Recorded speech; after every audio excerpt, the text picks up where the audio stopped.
हमारे पास आए थे। भारतीय जनता पार्टी ने जब जेडीयू को तोड़ने की कोशिश की तो वो रोते हुए आए थे लालू जी के पास। रोते हुए आए थे, बिल्कुल, लालू जी के पास रोते हुए आए थे कि हमें बचाइए। भारतीय जनता पार्टी उनको यूज एंड थ्रो, जो है ना, एक अंग्रेजी की एक कहावत है, यूज एंड थ्रो, यानी इस्तेमाल करो और फेंक दो, उस तरह की स्थिति में पहुंचा दिया है श्री नीतीश कुमार जी को। बल्कि भारतीय जनता पार्टी का नाम जो है world book of Guinness book of world record में जाना चाहिए। कितनी सरकारों को उन्होंने गिराया है, कितनी पार्टियों को उन्होंने तोड़ दिया है, अपने सहयोगी पार्टियों को तोड़ दिया है। महाराष्ट्र में देखिए शिवसेना की हालत क्या कर दी है। एमएलए यकीन रखते हैं और आना चाहते हैं तो उनके लिए स्वागत उनका होगा, लेकिन हम सब कुछ संवैधानिक तरीके से करेंगे। बीजेपी की तरह जो है वो पीठ में छुरा किसी के गोप करके हम सरकार को गिराने का काम नहीं करेंगे। कुछ ऐसी मजबूरियां जरूर हैं जिसके तहत उन्होंने ये फैसला लिया है और उन्होंने अपना कैरियर समाप्त कर लिया है। जो उनका राजनीतिक कैरियर है उसको उन्होंने एक तरह से समाप्त कर लिया है। भाजपा के लोग सुप्रीम कोर्ट तक गए और कोशिश की कि वो जातीय जनगणना ना हो, जाति आधारित जनगणना ना हो, लेकिन हम जीते सुप्रीम कोर्ट में भी और हमने जातीय जनगणना कराया। उसकी रिपोर्ट को हमने पब्लिश किया और सिर्फ पब्लिश नहीं किया कि हम अपने यहाँ रिजर्वेशन की जो सीमा है उसको बढ़ाएंगे और जातीय जनगणना के जो आंकड़े हैं उसके अनुपात में हम रिजर्वेशन की सीमा को बढ़ा करके हमने 75% किया। नमस्कार, आप देख रहे हैं लाइव सिटीज, मैं हूं आपके साथ सौरभ राय। नीतीश कुमार ने लालू यादव का, तेजस्वी यादव का साथ छोड़ दिया। मेरे साथ बात करने के लिए आरजेडी के प्रवक्ता अनवर पासा हैं। इनसे बात करेंगे कि आखिर नीतीश कुमार ने क्यों तेजस्वी यादव का साथ छोड़ा। पासा साहब, ये बताइए, नीतीश कुमार आपके चाचा छोड़ करके चले गए। देखिए, नीतीश कुमार जी हमारे लिए आदरणीय रहे हैं, आज भी हैं हमारे लिए आदरणीय, इसलिए कि वो जो हमारे बिहार में जो समाजवादी विचारधारा का जो आंदोलन रहा है वहाँ, उस आंदोलन से जुड़े हुए रहे हैं। कर्पूरी ठाकुर जी, श्री कर्पूरी ठाकुर जी की जो विचारधारा रही है, जो जिस तरह की समझ उनकी थी समाज के बारे में, समाज के वंचित वर्गों के लिए, शोषित वर्गों के लिए लड़ाई लड़ते रहे पूरी ज़िंदगी श्री कर्पूरी ठाकुर जी, उसी विचारधारा से संबंध उनका रहा है। लेकिन बहुत अफसोसनाक है कि आज वो उस विचारधारा से अलग हो गए हैं। उस विचारधारा से उन्होंने अपनी राह बदल ली है और भाजपा की राह पर वो चले गए हैं। क्या मजबूरियां उनकी हैं वो वही बताएंगे, किस प्रेशर में गए हैं वो वही बताएंगे। आपको मजबूरी बता करके नहीं गए? कोई वैसी मजबूरी नहीं बताई। जो बातें उन्होंने बताई हैं वो अनर्गल बातें हैं, उसमें कोई दम नहीं है। कुछ ऐसी मजबूरियां ज़रूर हैं जिसके तहत उन्होंने ये फैसला लिया है और उन्होंने अपना कैरियर समाप्त कर लिया है। जो उनका राजनीतिक कैरियर है उसको उन्होंने एक तरह से समाप्त कर लिया है और बहुत दुख की बात है। हमारे जाहिर है कि इसी आंदोलन का हिस्सा रहे, समाजवादी आंदोलन का हिस्सा रहे, सामाजिक न्याय के आंदोलन का हिस्सा रहे हैं और हम उनका सम्मान करते रहे हैं। लेकिन जो डिसीज़न उन्होंने अभी लिया है, जो उन्होंने निर्णय अभी लिया है, जिस तरह से वो समाजी न्याय का जो आंदोलन अभी बिहार में सबसे ज़्यादा, अगर कोई मुखर आंदोलन इस वक्त है बिहार में समाजी आंदोलन का पूरे देश में, तो वो सिर्फ बिहार में। और बिहार इस वक्त एक अग्रणी स्टेट बन गया है, राज्य बन गया है सामाजिक न्याय के हवाले से, क्योंकि बिहार ने पहली दफ़ा जातिगत जनगणना करा करके 1931 में, अंग्रेज़ों के ज़माने में ये जनगणना हुई थी और उसी का डेटा हमारे पास है। आप लोग जातीय जनगणना कराते रह गए, रिजल्ट आ गया और नीतीश कुमार निकल गए। नहीं, वो देखिए, ये हमारी अचीवमेंट है कि हमने जातीय जनगणना कराया और उसमें नीतीश कुमार जी शामिल थे हमारी सरकार में, वो चीफ मिनिस्टर रहे हैं, जाहिर है कि। लेकिन ये फैसला हमारा था, ये फैसला आरजेडी का था कि हम जातीय जनगणना कराएंगे और हमने कराया, क्योंकि 17 साल तक उससे पहले नीतीश कुमार जी शासन कर चुके थे और हमने 17 महीने के शासन में जिस तरह से 2 बड़ी हमारी उपलब्धियां हैं और बहुत सारी उपलब्धियां हैं, लेकिन 2 ऐसी उपलब्धियां हैं जिसकी वजह से बिहार आज पूरे देश के लिए एक मॉडल बन गया है। और वो 2 उपलब्धियों में से एक जो पहली उपलब्धि है वो सामाजिक न्याय की, जो जिस तरह की हमने एक आंदोलन वहाँ पे एक बना दिया है सामाजिक न्याय के, उस आंदोलन के तहत हमने जिस तरह से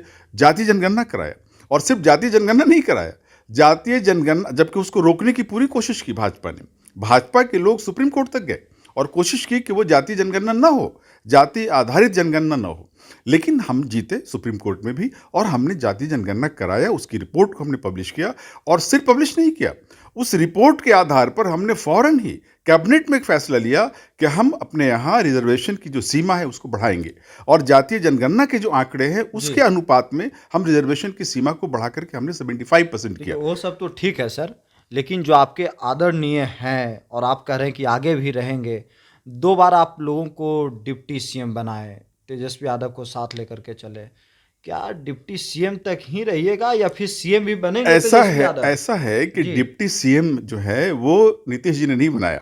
नीतीश कुमार नहीं बनाए थे? आदरणीय श्री जी। तेजस्वी जी को नीतीश जी ने नहीं बनाया डिप्टी सीएम। तो किसने बनाया फिर? आप अगर राज्य में जो विधानसभा हमारी है बिहार में, जी। उस विधानसभा में किसका कितना स्ट्रेंथ है? कितनी स्ट्रेंथ है नीतीश कुमार जी की? पहले भी कितनी थी और अब कितनी है? उनका स्ट्रेंथ 45 है और हम वहां 79 है। तो 79 थे और ये 45 थे। जी। इसके बावजूद हमने उनको सम्मान दिया, वो हमारे पास आए थे।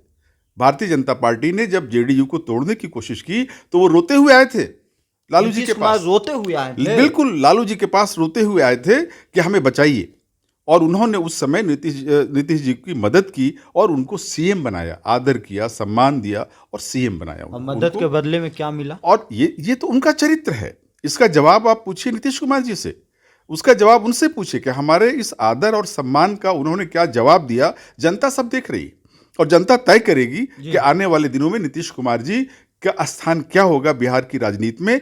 मैं तो ये समझता हूं कि नीतीश कुमार जी ने अपने इस फैसले से, जो उन्होंने परसों लिया है फैसला, कल जाकर के शपथ जिस तरह से लिया उन्होंने और जिस तरह की राह पर वो चल पड़े हैं, उन्होंने अपनी राजनीतिक कब्र खोद दी है।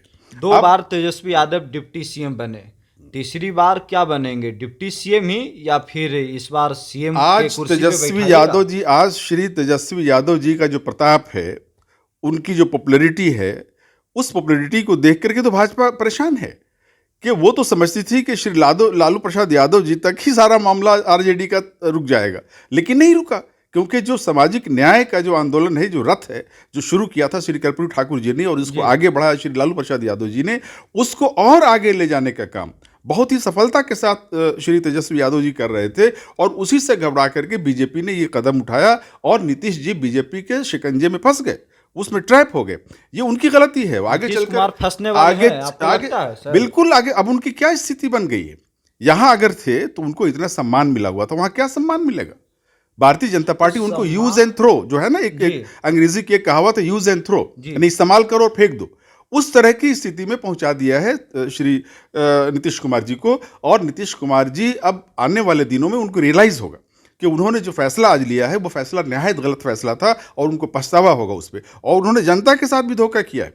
खुद जेडीयू में जेडीयू के समर्थक जो जनता हैं और जेडीयू के खुद जो एमएलएज हैं जेडीयू के, वो भी उनके इस निर्णय से खुश नहीं है। जेडीयू वाले नाराज हैं? बिल्कुल। आज की पूरी खबर यह है कि जेडीयू के बहुत सारे एमएलएज जो हैं वो आज गायब हैं सीन से, वो नहीं मिल रहे हैं। तो आ जाएंगे क्या? वो संपर्क आप लोग के साइड आएंगे क्या? हम तोड़-फोड़ की राजनीति में यकीन नहीं रखते। ये डिपेंड करता है जेडीयू के एमएलएज के ऊपर कि वो आगे क्या फैसला लेंगे, अपने विवेक के आधार पर, अपनी जमीर की आवाज पर वो क्या फैसला लेंगे। अगर आना चाहेंगे तो, अगर सामाजिक न्याय के हवाले से इस तरह के लोग जो सामाजिक न्याय में विश्वास रखते हैं, जो एमएलएज, और वो अगर आना चाहेंगे तो उनका स्वागत है। लेकिन वो सब कुछ होगा जो संवैधानिक प्रक्रिया है उसके हिसाब से होगा। हम लोग भारतीय जनता पार्टी की तरफ सरकारों को गिराने और तोड़ने, पार्टियों को तोड़ने का काम नहीं करते।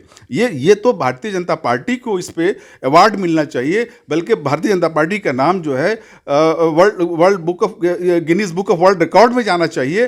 कितनी सरकारों को उन्होंने गिराया है, कितनी पार्टियों को उन्होंने तोड़ दिया है, अपने सहयोगी पार्टियों को तोड़ दिया है। महाराष्ट्र में देखिए शिवसेना की हालत क्या कर दी उन्होंने, शरद पवार की पार्टी का क्या हाल कर दिया उन्होंने। कुछ लोग कह रहे हैं कि आप लोग जेडीयू तोड़ने की कोशिश उन्होंने ये जो एलजेपी है उसका क्या हाल कर दिया, चिराग पासवान का हाल क्या कर दिया उन्होंने। ये तो बीजेपी के चरित्र में ये शामिल है, बीजेपी की नीतियों में शामिल है कि वो अपने आगे किसी भी दूसरी क्षेत्रीय पार्टी को पनपने नहीं देना चाहती। कुछ लोग तो कह रहे हैं कि आप लोग भी जेडीयू में संधमारी करने की कोशिश। हमें जरूरत नहीं है उसकी। हमारी एक विचारधारा है और हमारे सामाजिक न्याय की विचारधारा में अगर कुछ एमएलएज यकीन रखते हैं और आना चाहते हैं तो उनके लिए स्वागत उनका होगा। लेकिन हम सब कुछ संवैधानिक तरीके से करेंगे। बीजेपी की तरह जो है वो पीठ में छुरा किसी के गोप करके हम सरकार को गिराने का काम नहीं करेंगे। असंवैधानिक तरीके से, अलोकतांत्रिक तरीके से हम सरकार को गिराने का काम नहीं करेंगे। चलिए, हमारे साथ बात करने के लिए शुक्रिया सर, थैंक यू।